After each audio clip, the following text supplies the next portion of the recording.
think dressage is the most difficult of all the equestrian disciplines. It's basically getting the horse to respond to the lightest of aids to move sideways and forwards, and it's basically like horse ballet.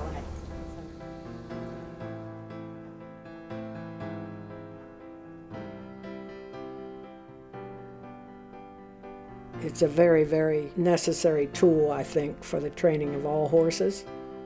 It's simply from the French word which means to train.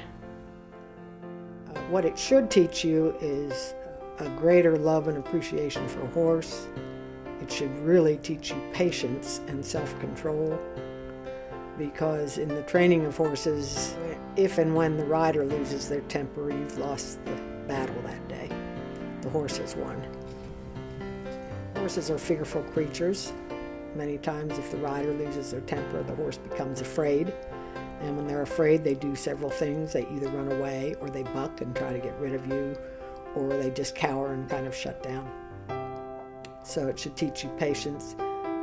It should teach you a lot of humility, because you can go along riding for many years and think you're pretty hot stuff, and then all of a sudden you come up against a horse that shows you that you don't know anything, and you're kind of back at the drawing board at square one.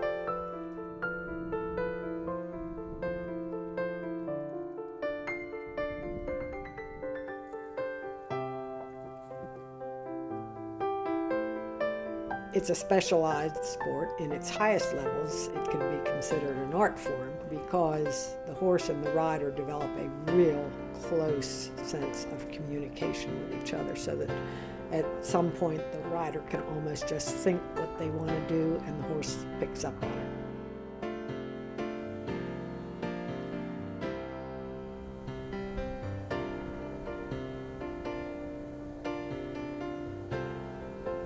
When I went to Dressage at Devon, I saw the dressage and they rode to music, and I just said, that's what I have to do. It's just special.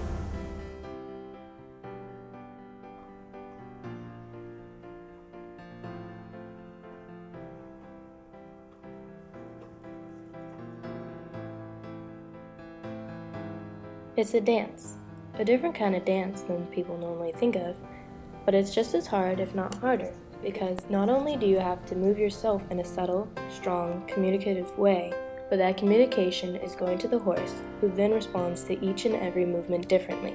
You begin with this, and your result is a wonderful kind of dance.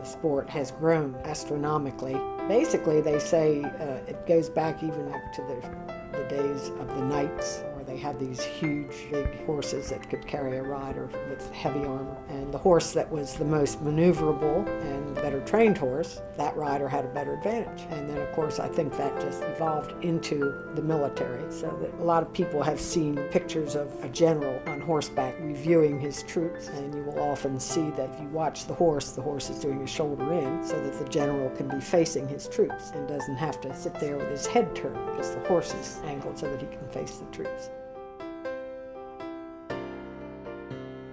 The rider that has a very well-trained horse in battle has a big advantage, because that horse is so trained to the aids that it can do a very fast turnabout and escape through like a half pirouette type of thing.